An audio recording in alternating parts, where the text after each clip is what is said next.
اعوذ باللہ من الشیطان الرجیم بسم اللہ الرحمن الرحیم۔ تو اب میں بغیر تاخیر کے اپنے دوسرے شیخ ڈاکٹر سعید احمد عمری صاحب کو دعوت دیتا ہوں کہ وہ تشریف لائیں اور موت سے متعلق گفتگو فرمائیں۔ اللہ تعالیٰ ان کو ہم سب کو اس چیزوں کا اچھا بدلہ عطا فرمائے۔ جزاک اللہ خیر۔ ان الحمد للہ نحمده ونستعینه ونستغفره ونؤمن به ونتوکل علیہ ونعوذ باللہ من شرور انفسنا ومن سیئات اعمالنا من يهده الله فلا مضل له ومن يضلل فلا هادي له واشهد ان لا اله الا الله ونشهد ان محمدا عبده ورسوله ارسله الله تعالى بالحق بشيرا ونذيرا اما بعد فقد قال الله تبارك وتعالى في القرآن المجيد فاعوذ بالله من الشيطان الرجيم كل نفس ذائقة الموت وإنما توفون أجوركم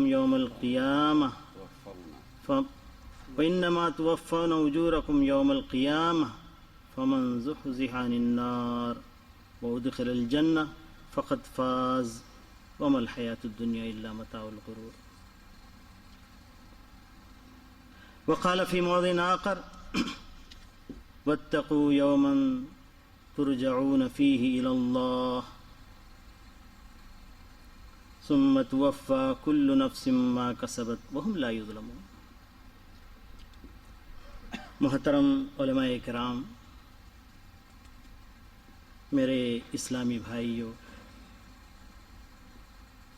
اللہ کا شکر اور اس کا احسان جتنا بھی ادا کریں ہم کم ہے کہ اللہ تعالیٰ نے دیار غیر میں رہتے ہوئے بھی اس طرح مل بیٹھنے کا موقع ہمیں عنایت فرمایا تاکہ اپنی زبان میں اللہ اور اس کے رسول کی باتیں سنیں اور اس کے اوپر عمل کرنے کی کوشش کریں۔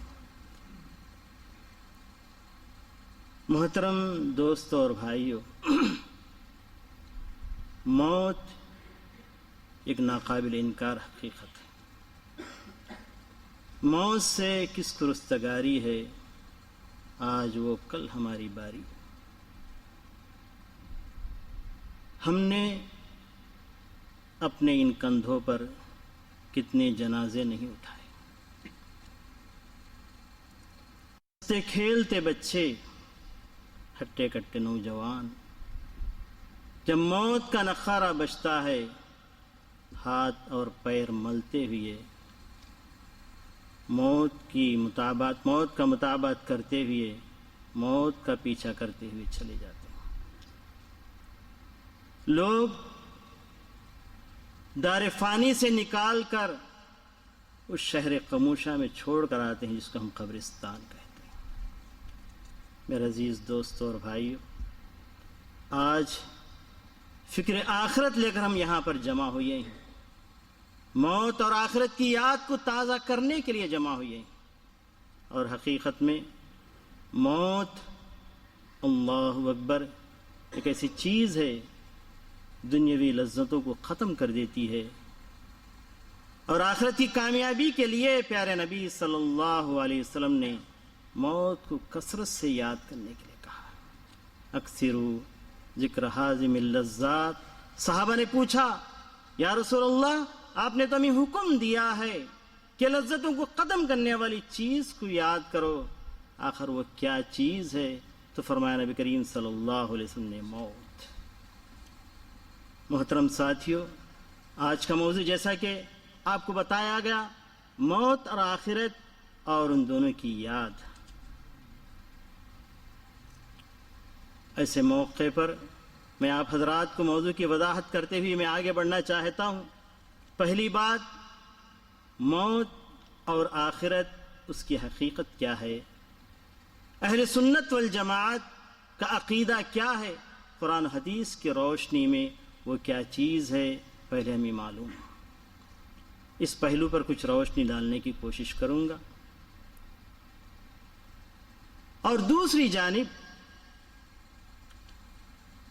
موت کی یاد اور آخرت کی یاد یا آخرت پر ایمان، اس کے ثمرات ہماری زندگی میں کیسے مرتب ہو، اس کی طرف اشارہ کروں گا۔ محترم دوست اور بھائی،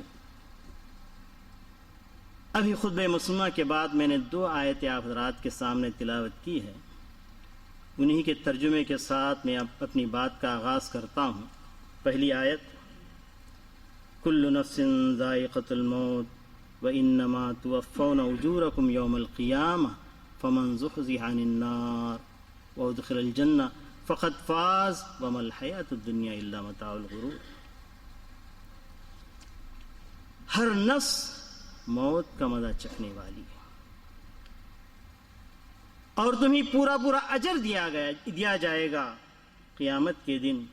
ہاں، جو شخص جہنم سے بچا لیا گیا اور جنت میں داخل کر دیا گیا وہ تو کامیابی حاصل کر لیا۔ وما الحیات الدنیا الا متاع الغرور، دنیاوی زندگی کچھ بھی نہیں، دھوکے کا سامان۔ اور دوسری آیت جو سورہ بقرہ کی میں نے آپ حضرات کے سامنے رکھی، جس کے بارے میں مفسرین کرام نے کہا، بلکہ اکثر مفسرین نے کہا ہے کہ پیارے نبی حضرت محمد مصطفیٰ صلی اللہ علیہ وسلم پر سب سے آخر میں جو آیت نازل ہوئی وہ یہی آیت تھی، واتقوا یوما ترجعون فیہ الی اللہ، اس دن سے ڈرو جس دن کے تم اللہ کی طرف لوٹائے جاؤ گے، ثم توفی کل نفس ما کسبت، پھر اس کے بعد ہر نفس کو اس کے کیے کا پورا پورا بدلہ دیا جائے گا، وہم لا یظلمون، اور ذرا برابر وہاں پر ظلم نہیں کیا جائے گا۔ میرے عزیز دوستو اور بھائیو، یہ ہے اسلام کا خلاصہ، یہ ہے دین اسلام کا خلاصہ، قرآنی تعلیمات کا خلاصہ اور اپنی زندگی کا خلاصہ۔ اس لیے اللہ تبارک و تعالیٰ نے پیارے نبی حضرت محمد مصطفیٰ صلی اللہ علیہ وسلم پر سب سے آخر میں اس آیت کو نازل فرمایا۔ اس کے اندر اس بات کا بھی اشارہ تھا کہ پیارے نبی صلی اللہ علیہ وسلم کی نبوت اب ختم ہو رہی ہے، آپ کی زندگی ختم ہو رہی، نبوت کبھی ختم نہیں ہو، انشاءاللہ قیامت تک آپ کی نبوت باقی رہے گی۔ اللہ اکبر۔ صحابہ کرام رضوان اللہ علیہم اجمعین کو ذرا سا یاد کیجئے، پیارے نبی کے وصال کے بارے میں بھی آپ نے بڑے اچھے انداز میں اس کی کیفیت سنی۔ پیارے نبی صلی اللہ علیہ وسلم کا وصال ہو چکا ہے، حضرت ابوبکر صدیق رضی اللہ عنہ اور حضرت عمر فاروق رضی اللہ تعالیٰ عنہ پیارے نبی صلی اللہ علیہ وسلم کو یاد فرماتے ہیں اور کہتے ہیں کہ اللہ کے رسول صلی اللہ علیہ وسلم اس دنیا سے جانے کے بعد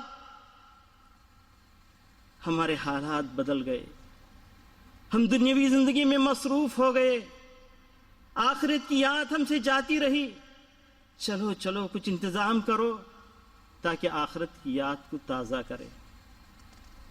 کون تھے ابو بکر، کون تھے عمر؟ دونوں مل کر پہنچتے ہی کہاں؟ ام ایمن کے پاس۔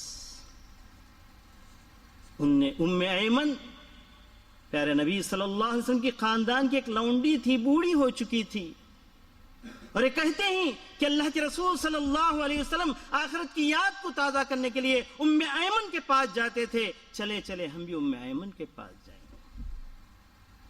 ام ایمن کے پاس پہنچتے ہیں، ام ایمن نے پیارے نبی صلی اللہ علیہ وسلم کو یاد کیا اور آپ کے انتقال کو یاد کیا، زار و خطار رونے لگی۔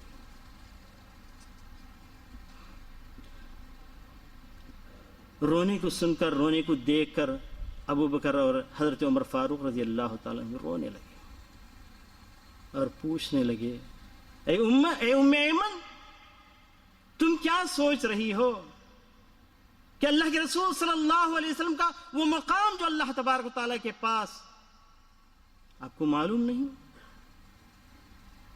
آپ کو تو اللہ تبارک تعالیٰ چن لیا اور قیامت کے مقام محمود پر پہنچائے گا.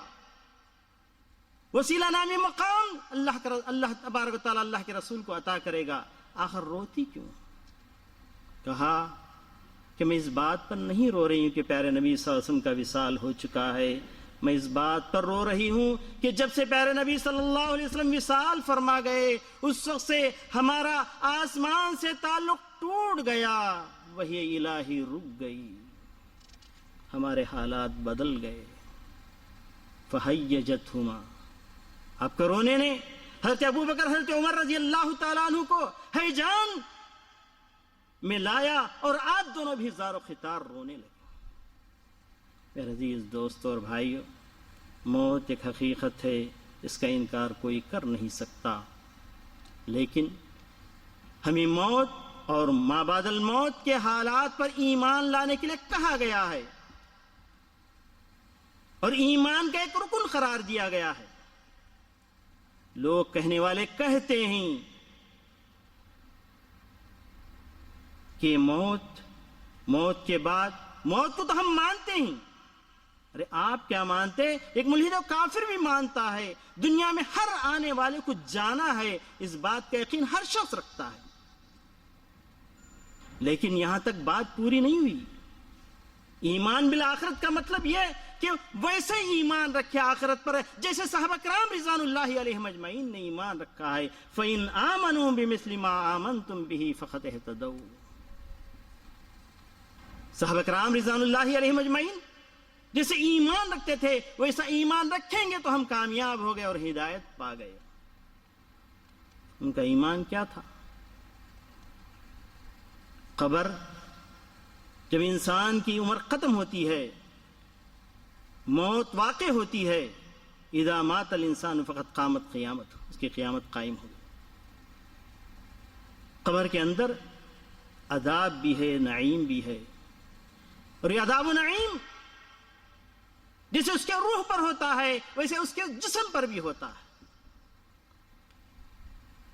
علامہ ابن حزم رحمۃ اللہ علیہ نے بڑی پتے کی بات بتائی ہے. عوالم تین ہیں: عالم دنیا، عالم برزخ اور عالم آخرت. عالم دنیا، اللہ اکبر، جس دار فانی میں ہم رہتے ہیں، ہم جیتے ہیں، ہم بستے ہیں، جس کے پیچھے ہم پڑے ہوئے ہیں. اور عالم برزخ موت کے بعد شروع ہوتا ہے، سور میں پھونک مارنے تک باقی رہتا ہے. اس کو عالم برزخ کہا گیا. برزخ ایک ایسے پردے کو کہتے ہیں جو نہ دکھائی دینے والا. جب پردہ ہی نہ دکھائی دے تو اس کے بعد کے احوال کیسے ہمیں دکھائی دیں گے؟ لیکن یہاں آ کر امت تین حصوں میں بٹ گئی. امت کے کچھ لوگ کہتے ہیں جو برزخ کے حالات ہیں وہ صرف روح پر ہوں گے، جسم کا اس سے کوئی تعلق نہیں ہے. اور کچھ لوگوں نے تو جہنم کا کھٹکا پتہ نہیں کیسے کیسی کتابیں لکھ کر عالم برزخ کو لا کر لوگوں کے سامنے رکھ دیا. ہم نے فلاں قبرستان دیکھا ہے، فلاں قبر کے اندر فلاں چیز دیکھی ہے، فلاں قبر کے اندر فلاں چیز دیکھی ہے. محترم بھائیو، یاد رکھو، اہل سنت والجماعت کا عقیدہ یہ ہے کہ برزخ کی کوئی حالت کسی کو دکھائی نہیں دے گی. یہ ہمارا عقیدہ ہے. عالم برزخ کے بارے میں ابن حزم رحمۃ اللہ علیہ نے کہا کہ عالم برزخ جس کے اندر جیسے روح کے اوپر عذاب النعیم ہوتے ہیں، بالکل اسی طریقے سے جسم کے اوپر بھی عذاب النعیم ہوتے ہیں. البتہ عالم دنیا میں اہتمام انسان جسم کے ساتھ کرتا ہے، اور وہاں پر یعنی عالم برزخ کے اندر زیادہ اہتمام روح کے ساتھ ہوگا. لیکن عذاب النعیم سے جسم بچ نہیں سکے گا. اور تیسرا عالم آخرت ہے، جہاں سے قیامت برپا ہوگی. اور وہ احوال آج تک کسی صاحب کتاب نے پوری ترتیب کے ساتھ ذکر نہیں کیا، بلکہ پورے احوال تو احادیث کے اندر آ چکے ہیں۔ سور کا پھونکا جانا، دنیا کے اندر جتنے نفس زندہ ہیں سب کا مر جانا، دوسرے سور کا پھونکا جانا، تمام کے تمام قبروں سے اٹھ کھڑے ہونا، تیسرے سور کے پھونکا جانا جس کی وجہ سے میدان حشر میں جمع ہونا، جہاں پر نفسا نفسی کا عالم ہوگا، جہاں پر نفسا نفسی کا عالم ہوگا، ہر شخص نفسی نفسی نفسی کہتا رہے گا۔ وہاں پر میزان ہے، حوض کوثر ہے، صراط پر گزرنا ہے، اور اس سے بڑھ کر ایک ظلمت ہے، اس کے اندر ہر ایک کو رکھا جائے گا۔ میرے محترم دوست اور بھائیوں، ان تمام احوال کا آنا ویسے ہی یقینی ہے جیسے آپ کے جسم میں جان کا ہونا یقینی ہے۔ محترم دوست اور بھائیوں، پوری یقین کے ساتھ اب ایمان بالآخرت پر فائز ہو جائیے، پھر اس کے بعد چلیے ذرا سا احادیث کی روشنی میں ہم آخرت کے احوال بیان کریں گے تاکہ ہمارا ایمان تازہ ہو جائے، ہماری حالت کچھ ویسی بن جائے جیسے صحابہ کرام رضوان اللہ علیہم اجمعین کی حالت تھی۔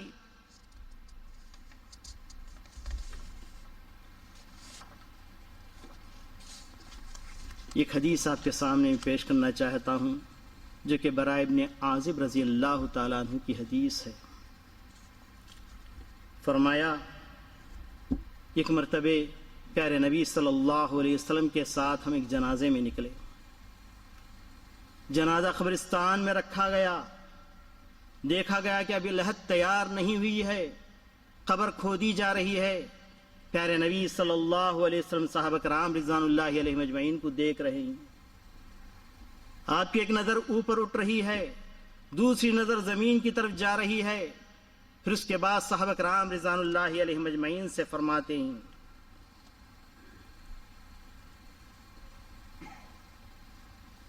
اللہم انی اعوذ بک من عذاب القبر۔ سب سے پہلے عذاب قبر سے پناہ مانگتے ہیں، پھر فرماتے ہیں جب ایک مسلمان جب قبر میں رکھا جائے گا،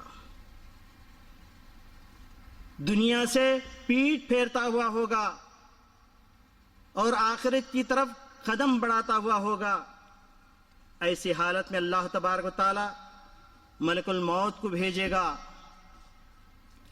اور اس کے سر کے پاس بیٹھیں گے، ایک فوج لے کر آئیں گے، فرشتوں کی فوج ہوگی، جہاں تک میت اپنی نظر اٹھائے گا وہاں تک فرشتوں کی فوج نظر آئے گی اور ان کے چہرے سورج کے مانند چمکتے ہوئے ہوں گے، اور ملک الموت کہیں گے ایتھا النفس المطمئنہ ارجعی الی ربک راضیۃ مرضیہ، اے اطمینان بخش نفس، تو نکل اپنے جسم سے، اپنے رب کی طرف نکل اور جنت کی طرف نکل۔ اتنا کہنا ہوتا کہ فوراً روح نکل جاتی اور فرشتہ ملک الموت اور ان کے ساتھ آنے والی فوج جو کفن جنت سے لے کر آئے ہیں اور جو خوشبو جنت سے لے کر آئے ہیں، پلک بھر میں اس کفن میں مدفون کر کے اس کو لے کر اوپر چڑھتے ہیں۔ جب کہا جاتا ہے ملک الموت جب کہتے ہیں کسی بھی مسلمان کے لیے اے نفس مطمئنہ تو نکل جا، تو بالکل ایسے ہی نکلتی ہے جیسے مشکل سے ایک خطرہ نیچے ٹپکتا، کوئی کسی قسم کی تکلیف نہیں۔ یہ الگ بات ہے سکرات الموت، یہ تو حق ہے، ان للموت سکرات، یہ اپنی جگہ حق ہے، لیکن جب جسم سے جان نکلتی ہے، روح نکلتی ہے تو ذرا بر تکلیف نہیں، بڑی آسانی کے ساتھ نکل جاتی ہے، اور لمحہ بھر میں اس کو اس کفن میں مدفون کر کے اس کو اوپر لے چڑھتے ہیں۔ اور جیسے جیسے فرشتوں کے فوج کے پاس سے وہ روح گزرتی ہے بہترین خوشبو محسوس کرتے ہیں اور پوچھتے ہیں کہ کون سی روح ہے، فلان میں فلان، دنیا میں اس کے اچھے سے اچھے ناموں کا تذکرہ ہوتا ہے، اور پھر وہ اوپر چلی جاتی ہے، فرشتے اس کا استقبال کرتے ہیں، پہلا آسمان، دوسرا آسمان، تیسرا آسمان، چوتھا اور پانچواں اور ساتواں آسمان۔ اس کے بعد رب ذوالجلال کے پاس جب پہنچتی ہے تو اللہ تبارک تعالیٰ کہتا ہے اس روح کو اعلی علیین میں درج کر دو، پھر اس کی روح کو واپس اسی قبر میں لوٹا دو، اس لیے کہ میں نے کہا ہے منہا خلقناکم وفیہا نعیدکم ومنہا نخرجکم تارۃ اخری، ہم اسی زمین سے اس کو پیدا کیا ہے، اس میں دوبارہ لوٹائیں گے اور سہبارہ اس کو وہاں سے اٹھائیں گے اور قیامت کے دن بھی اس کو سوال و جواب کے لیے اپنے پاس لائیں گے۔ اور جب ایک مومن کی روح اس کے جسم میں پہنچتی ہے تو اس وقت منکر نکیر وہاں پہنچ جاتے ہیں، سوال و جواب کرتے ہیں، سوال و جواب کے اندر بندہ کامیاب ہو جاتا ہے۔ من ربک وما دینک ومن الذی خرج فیکم، کہتا ہے اللہ میرا رب ہے اور میرا دین اسلام ہے، اور حضرت محمد مصطفیٰ صلی اللہ علیہ وسلم میرے نبی ہیں۔ اللہ تعالی ہم میں سے ہر ایک کو اس بات کی توفیق عطا فرمائے۔ اور دوسری طرف کافر کی روح جب وہ دنیا سے پیٹ پھیرتا ہے، آخرت کی طرف آگے بڑھنا چاہتا ہے، ایسے وقت ملک الموت آتے ہیں، لیکن ان فرشتوں کے ساتھ آتے ہیں جو ڈراؤنی شکل کے ہوتے ہیں۔ دیکھ کر بندہ گھبرا جاتا ہے، گھبرا کر کہتا ہے مجھ سے میرے ساتھ کیا ہو رہا ہے؟ ملک الموت کہتے ہیں روح تو نکل جا، نہیں، نکلنے کے لیے تیار نہیں، روح ٹکڑے ٹکڑے ہو جاتی ہے، جسم کے رونگٹے رونگٹے میں چھپنے لگتی ہے، لیکن زبردستی نکالا جاتا ہے، بالکل ویسے ہی جیسے بیری کے کانٹوں پر کپڑے کو ڈال کر کھینچا جاتا ہے۔ اللہ اکبر۔ پھر اس کے بعد اوپر لے جانے کی کوشش کی جاتی ہے، فرشتے پوچھتے ہیں کس کی روح ہے؟ ریح منتنہ، بدبو آ رہی، آخر کس کی روح ہے؟ اس کے بدترین ناموں سے اس کو یاد کیا جاتا ہے، اور پھر اس کے بعد چونکہ کافر کی روح ہے وہاں سے اس کو پھینک دیا جاتا ہے، آسمان پر چڑھنے کی توفیق نہیں ہوتی، پہلی زمین، دوسری زمین، تیسری زمین، چوتھی اور پانچویں اور ساتویں زمین کے نیچے سجین ہے جو سجن سے نکلا ہے، وہاں پر اس کو بند کر دیا جاتا ہے۔ اللہ تبارک تعالیٰ کے حکم سے وہاں پر اس کا ریکارڈ قائم ہو جاتا ہے، پھر اللہ تبارک تعالیٰ کہتا ہے اس کو اپنے جسم کے اندر لوٹا دو، وہاں سوال و جواب ہوگا، قیامت کے اندر دوبارہ اٹھایا جائے گا، قبر کے اندر انسان کی قیامت قائم ہو جاتی ہے۔ اس وقت اس کا مال واپس چلا گیا، اس کی اولاد واپس چلی گئی، اس کی ساری چیزیں واپس چلی گئی۔ اگر کوئی چیز ہے یتبع المیت ثلاثا، اگر کوئی چیز باقی ہے تو اس کا عمل ہے۔ مومن کے پاس خوبصورت انسان کی شکل میں آتا ہے اور آ کر کہتا ہے کہ میں تیرے اعمال ہوں، میں نے دیکھا کہ تو اکیلا ہے، تیری دل جوئی کے لیے میں یہاں پر پہنچ گیا۔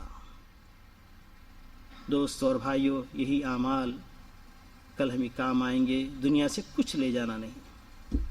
اور دوسری طرف کافر کی روح، اس کا بھی ایک جسم بنتا ہے، لیکن بد شکل اور ڈراؤنی شکل، پوچھتا ہے تو کون ہے میرے پاس آیا ہے؟ کہتا کہ میں تیرے برے اعمال ہوں۔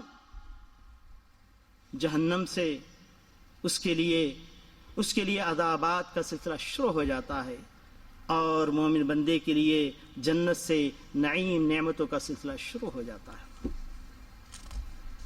محترم دوستو اور بھائیو، راوی حدیث جس حدیث کو روایت کرتے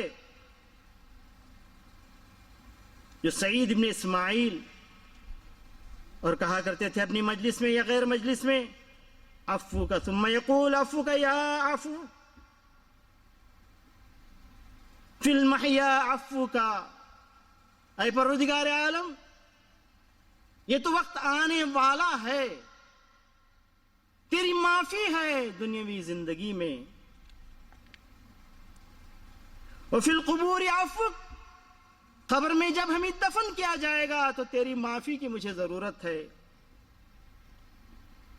جب قبر سے اٹھایا جائے گا تو تیرے معافی کی مجھے ضرورت ہے، عند تطایر الصف عفو،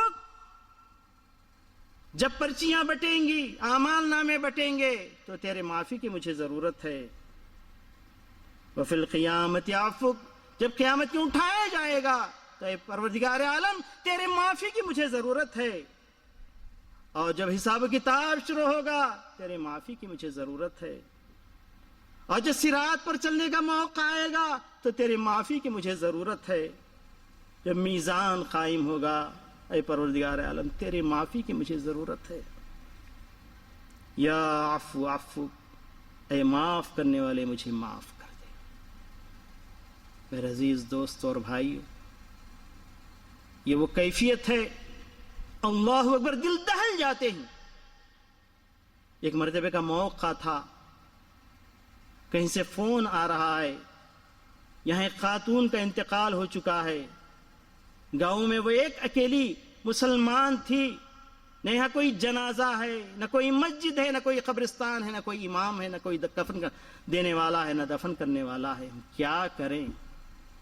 ایسے بہت سے حالات ہیں، اللہ تعالیٰ اس کو توفیق دے دے۔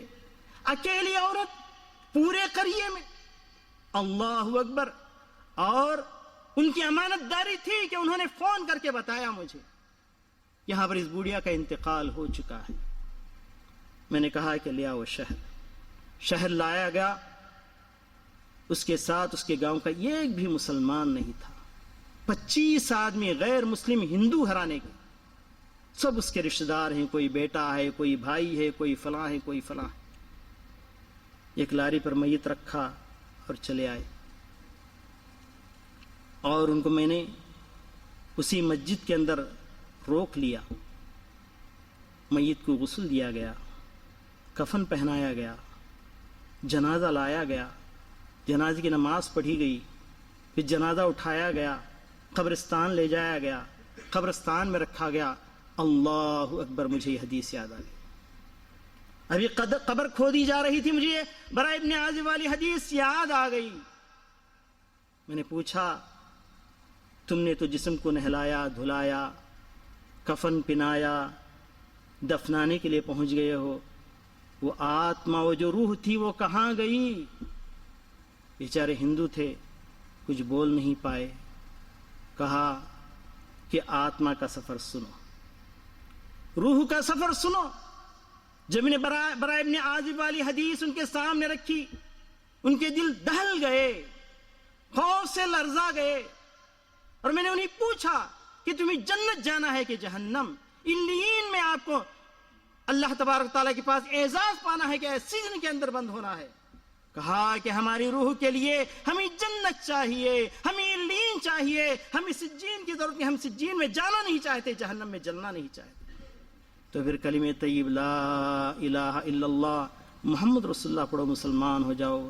اللہ کی قسم 25 آدمی ایک ساتھ کلمہ طیب لا الہ الا اللہ محمد رسول اللہ پڑھتے ہیں، سب کے سب مسلمان ہو جاتے ہیں، وشرب اسلام ہو جاتے ہیں۔ میرے عزیز دوست اور بھائیو، دل کو ہلا دینے والی حدیث ہے۔ صحابہ کرام رضوان اللہ علیہم اجمعین کی حالت ذرا سا سنیے اور اپنے اوپر وہ حالت طاری کرنے کی کوشش کیجیے۔ مائی عائشہ کو کون نہیں جانتا؟ پیارے نبی صلی اللہ علیہ وسلم کی زبان سے کئی فضائل مائی عائشہ کے بارے میں وارد ہوئے، اس کے باوجود جب وہ آخرت کو یاد کرتی تو رو پڑتی تھی، زار و قطار روتی تھی۔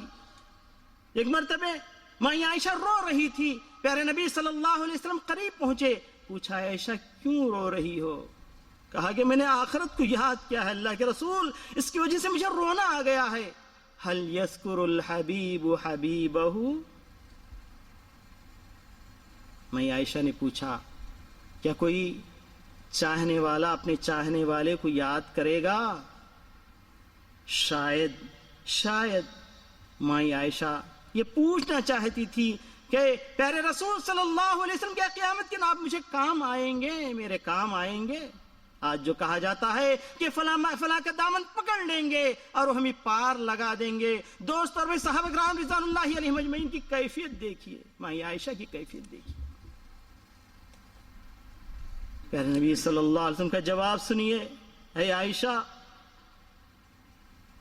یاد تو ضرور کرے گا، لیکن 3 ایسے مقامات ہیں جہاں پر کوئی حبیب کسی اپنے محبوب کو یاد نہیں کرے گا۔ فرماتی ہیں عائشہ رضی اللہ عنہا کہ هل يذكر الحبيب حبيبه يوم القيامة قال یا عائشہ اما عند 3 فلا، 3 مقامات ایسے ہیں۔ آج ہم کیا سمجھتے ہیں؟ موحد ہیں ہم سیدھے جنت پہنچ جائیں گے، جنت چلے جائیں گے، آخرت کی کوئی فکر نہیں، آخرت کو یاد کر کے کبھی ہمارے آنکھوں سے آنسو نہیں بہے۔ ہم سمجھتے ہیں کہ ہمارے لیے جنت لکھ دی جا چکی ہے۔ یہودیوں نے بھی ایسی ہی تمنا کی تھی، لیکن اللہ تبارک تعالیٰ نے انکار کیا، تمہاری تمناؤں سے کچھ ہونے والا نہیں ہے۔ اما عند المیزان حتی یثقل او یخف، اللہ اکبر، وہ مقام کون سا ہے؟ کوئی حبیب اپنے محبوب کو یاد نہیں کر سکے گا، یہاں تک کہ اللہ کے رسول صلی اللہ علیہ وسلم نے بھی حضرت انس سے کہا، میزان کو یاد کیا، کہا کہ نہیں اے انس، مجھے کوئی امید نہیں کہ میزان کے وقت میں تمہیں یاد کروں۔ میزان قائم کیا جائے گا، نیکیوں کا پلڑا اور بدیوں کا پلڑا۔ نیکیاں جب نیکیوں کے پلڑے میں ڈالی جائے گی تو پلڑا نیچے آئے گا، اور جیسے ہی بدیوں کے پلڑے میں ڈالی جائے نیکیوں کا پلڑا اڑ جائے گا۔ ہر نبی، ہر ولی، ہر شہید پریشان رہے گا، یہ پلڑے جو نیچے اوپر ہو رہے ہیں، آخر میرا پلڑا کہاں آ کر رکے گا؟ فَأَمَّا مَنْ ثَقُلَتْ مَوَازِينُهُ فَهُوَ فِي عِيشَةٍ رَاضِيَةٍ وَأَمَّا مَنْ خَفَّتْ مَوَازِينُهُ، ہم وہ شخص جس کا پلڑا نیچے آ گیا، نیکیوں کا پلڑا، اس کے لیے تو مزے کی زندگی مل جائے گی، جنت میں چلا جائے گا، لیکن جس کا پلڑا نیچے آ جائے گا، وَأَمَّا مَنْ خَفَّتْ مَوَازِينُهُ فَأُمُّهُ هَاوِيَةٌ، اس کا تو ٹھکانہ ہاویہ ہے، ہاویہ، وَمَا أَدْرَاكَ مَا هِيَ نَارٌ حَامِيَةٌ، وہ تو بھڑکنے والی آگ ہوگی اس کا ٹھکانہ۔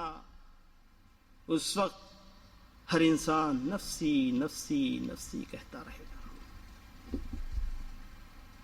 اور دوسرا مقام عند تطائر الصحف او تطائر الکتب، جب صحیفے اڑنے لگیں گے، اعمال نامے اڑنے لگیں گے، انسان گھبرا جائے گا۔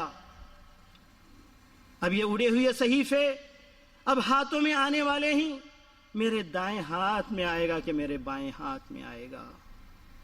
اے عائشہ، ایسے وقت تمہیں میں یاد نہیں کروں گا۔ اسی لیے پیارے نبی صلی اللہ علیہ وسلم نے میں حضرت فاطمہ سے کہا، یا فاطمہ بنت محمد انقذی نفسک من النار لا اغنی عنک من اللہ شیئا، اے فاطمہ بنت محمد، تو آخرت کے لیے تیاری کر لے، تیرا مجھے کچھ کام نہیں آؤں گا قیامت کے دن۔ عند تطائر الصحف فَأَمَّا مَنْ أُوتِيَ كِتَابَهُ بِيَمِينِهِ فَيَقُولُ هَاؤُمُ اقْرَءُوا كِتَابِيَهْ إِنِّي ظَنَنتُ أَنِّي مُلَاقٍ حِسَابِيَهْ فَهُوَ فِي عِيشَةٍ رَاضِيَةٍ فِي جَنَّةٍ عَالِيَةٍ قُطُوفُهَا دَانِيَةٌ كُلُوا وَاشْرَبُوا هَنِيًّا بِمَا أَسْلَفْتُمْ فِي الْأَيَّامِ الْخَالِيَةِ، ہم وہ شخص جس کے دائیں ہاتھ میں اعمال نامہ دے دیا جائے گا، پکار اٹھے گا، آؤ آؤ میرے اعمال نامے کو پڑھ لو، مجھے یقین تھا کہ یہ دن آنے والا ہے۔ سے کہا جائے گا کہ تیرے لیے جنت تیار ہے، جنت میں جا، مزے کر، اور جہاں سے چاہے کھا، جہاں سے چاہے پی۔ وَأَمَّا مَنْ أُوتِيَ كِتَابَهُ بِشِمَالِهِ فَيَقُولُ يَا لَيْتَنِي لَمْ أُوتَ كِتَابِيَهْ، اے کاش وہ شخص جس کا اعمال نامہ بائیں ہاتھ میں دیا جائے گا، پکار اٹھے، یا لیتنی لم اوت کتابیا، اے کاش یہ اعمال نامہ مجھے نہ دیا جاتا تو اچھا ہوتا، ولم ادری ما حسابیا، یہ حساب کتاب کیا ہے اگر من نہ جانتا تو اچھا ہوتا، یا لیتہا کانت القاضیہ، اے موت تو نے جو کچھ کیا تھا میرے ساتھ اسی وقت میرا فیصلہ کر دیتی۔ ما غنا عنی مالیہ، آج میرا مال، اس مال کے پیچھے ہم پڑے ہوئے ہیں۔ پکار اٹھے گا مجرم، ما غنا عنی مالیہ، یہ مال میرے کچھ کام نہیں آیا۔ ہلک عنی سلطانیہ، میری جو حیثیت تھی، آج حیثیت کے لیے آدمی مر مٹتا ہے۔ ذرا سا حیثیت سے ذرا ہٹا دیا گیا پریشان ہو جاتا ہے، لیکن یاد رکھیے حیثیت کل قیامت سے کچھ کام نہیں آئیں گی. ما اغنى عني مالیا هلك عني سلطانیا خذوه فغلوه ثم الجحیم صلوا ثم في سلسلة ذرعها 70 ذراعا فاسلكوه.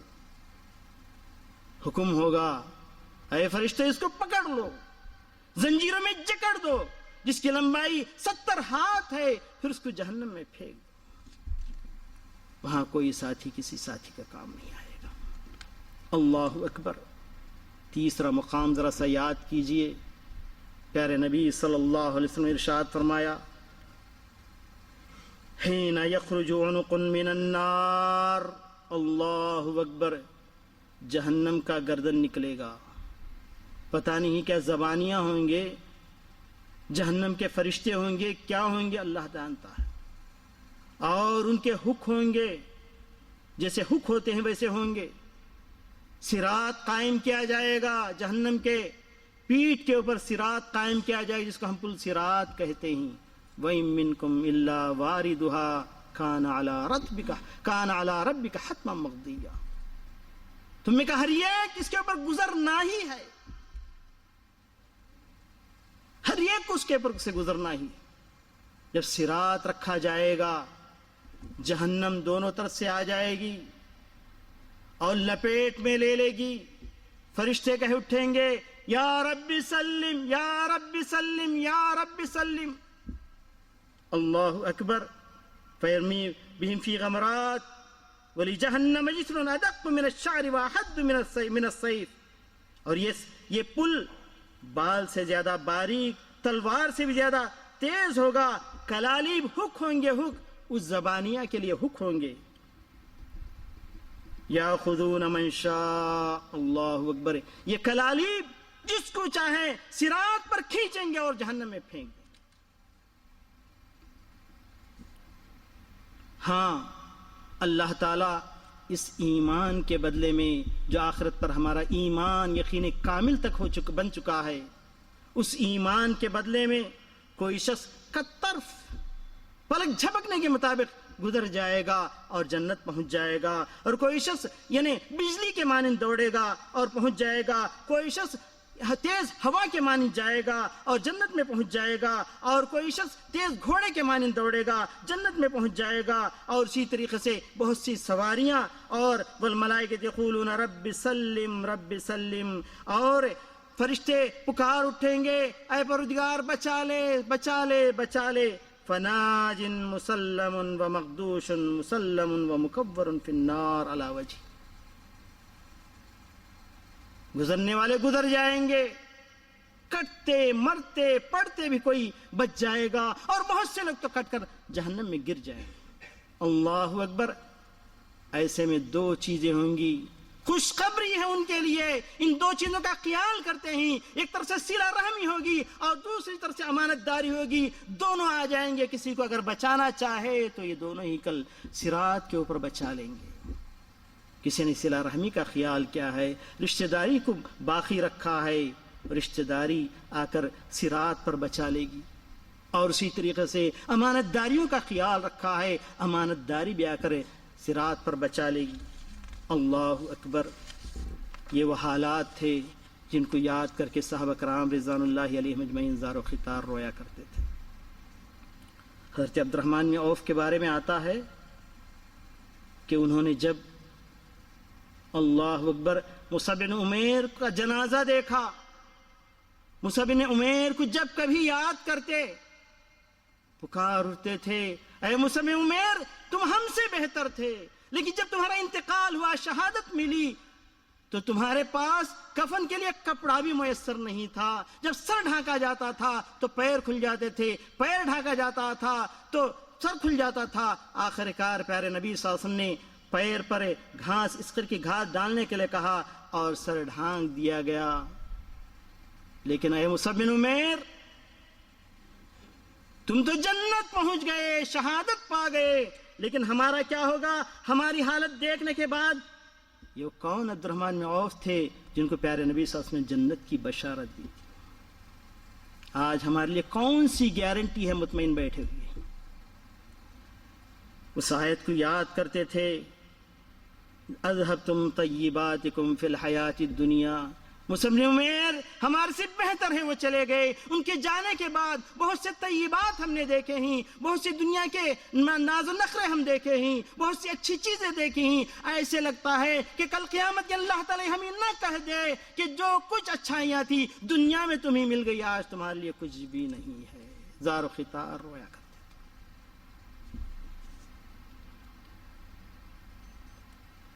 ابو الدرداء رضی اللہ عنہ کہا کرتے ہیں، یا ابن آدم انما انت ایام، موت دور نہیں ہے، موت دور نہیں ہے، انما انت ایام فکلما ذهب یوم ذهب بعدک، ابن آدم انک لم تزل فی حدن عمرک منذ یوم ولدتک امک۔ اے آدم کے بچے، تو کیا ہے؟ کچھ بھی نہیں، چند دن ہے، تیری عمر کے چند دن ہیں جو گزار رہا ہے۔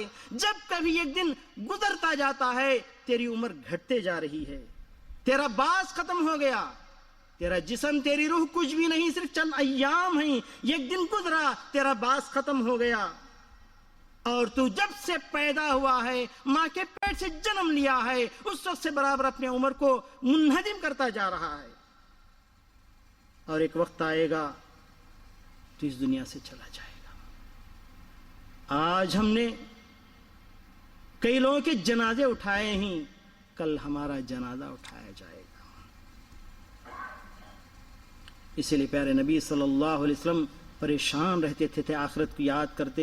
ایک مرتبہ نیند نہیں آ رہی ہے، پریشان ہیں، کروٹ بدل رہے ہیں، میں عائشہ کر پوچھ رہی ہیں کیا ہے اللہ کے رسول، کیوں نہیں نیند آ رہی ہے؟ کہا کہ میں کیسے نیند حاصل کروں، کیسے میں آرام سے سو جاؤں؟ اسرافیل کو دیکھ رہا ہوں کہ سور لیے ہوئے کھڑے ہوئے ہیں، اللہ اکبر، ان کے پیشانی پر بل آ گئے ہیں، وہ بل جو پھونک مارنے والے کی پیشانی پر آتے ہیں، اور ٹک ٹکی لگائے ہوئے پروردگار عالم کی طرف دیکھ رہے ہیں، کب حکم ہوگا، کب قیامت قائم ہو جائے گی۔ اللہ اکبر۔ میرے عزیز دوستو اور بھائیو، آخر میں ایک بات کر کے، ایک حدیث سنا کے میں اپنی بات کو ختم کرتا ہوں۔ پیارے نبی صلی اللہ علیہ وسلم کی حدیث ہے، فرمایا نبی کریم صلی اللہ علیہ وسلم نے، لا يجل النار احد بكى من خشية الله حتى يعود اللبن في الزرع ولا يجتمع غبار في سبيل الله عز وجل ودخان جهنم في منخر مسلم ابدا۔ پیارے نبی صلی اللہ علیہ وسلم نے ارشاد فرمایا کہ وہ نفس کبھی بھی جہنم میں جا نہیں سکتی، وہ انسان کبھی بھی جہنم میں جا نہیں سکتا جس نے اللہ کو یاد کیا، آخرت یاد کیا، اس کی آنکھوں سے آنسو جاری ہو گئے۔ کوشش کیجئے تنہائی میں پہنچ کر ذکر اللہ خالیا ففاضت عیناہ، اللہ کے رسول نے اس شخص کے بارے میں کہا جو سبعۃ یظلھم اللہ یوم لا ظل الا ظلہ، ان 7 آدمی کا ذکر کرتے ہوئے جن کو اللہ تبارک تعالیٰ کا خاص سایہ قیامت کے دن ہوگا، ایک اس شخص کو بھی اللہ کے رسول صلی اللہ علیہ وسلم نے یاد کیا جو تنہائی میں پہنچ کر اللہ کو یاد کیا، آنکھوں سے آنسو آ گئے۔ پیارے نبی صلی اللہ علیہ وسلم نے فرمایا اگر تم رونا نہیں سکتے ہو تو رونے کی شکل تو بتاؤ، فتباکو۔ یہ کون سا مشکل کام ہے کہ تنہائی میں کچھ دیر بیٹھے، آخرت کو یاد کرے، اللہ کی خشیت ہمارے دل میں آ جائے، ہماری آنکھوں سے آنسو بہہ پڑے۔ فرمایا کہ وہ انسان کبھی بھی جہنم میں جا نہیں سکتا جو اللہ کو یاد کیا اور رو پڑا، یہاں تک کہ دودھ چھاتی سے نکالا ہوا چھاتی میں پہنچ جائے۔ جس طریقے سے چھاتی سے نکالا ہوا دودھ دوبارہ چھاتی میں جا نہیں سکتا، اسی طریقے سے وہ آنکھ جو اللہ کو یاد کر کے روئی ہے وہ کبھی بھی جہنم میں جا نہیں سکتی۔ اور فرمایا اللہ کی راہ میں غبار آلود ہونا جہاد میں، اور اسی طریقے وہ اور جہنم کا دھواں کسی کے ناک کے نتھنے میں دونوں جمع نہیں ہو سکتے۔ اللہ تعالیٰ ہمیں توفیق سے نوازے. اللہ تبارک تعالیٰ آخرت کی یاد کو ہمارے دلوں میں تازہ فرمائے اور آخرت کی یاد کی وجہ سے اللہ تبارک تعالیٰ ہماری زندگیوں کو سدھار دے. اللہ تبارک تعالیٰ ہم دنیا کی غفلت سے نکال کر آخرت کی یاد میں ہمیں زندگی گزارنے کی توفیق عطا فرمائے. اللہ تعالیٰ جب تک ہمیں زندہ رکھے، امن و امان کے ساتھ رکھے، جب کبھی ہماری موت آئے ہماری زبان پر کلمہ طیب لا الہ الا اللہ محمد رسول اللہ ہو. میدان محشر میں جہاں نفس رسی کا عالم ہوگا وہاں پر پیارے نبی حضرت محمد مصطفیٰ صلی اللہ علیہ وسلم کی سفارش نصیب ہو. اور جب اللہ تبارک تعالیٰ جنت و جہنم کا فیصلہ فرمائے گا، جب جنت و جہنم کا فیصلہ فرمائے گا، اللہ تعالیٰ سے ہم دعا مانگتے ہیں، گڑ گڑاتے ہیں، اے پروردگار عالم تیری رحمتوں سے ہمیں جنت الفردوس نصیب فرما. ربنا تقبل منا انك انت السميع العليم وتب علينا انك انت التواب الرحيم وآخر دعوانا الحمد لله رب العالمين.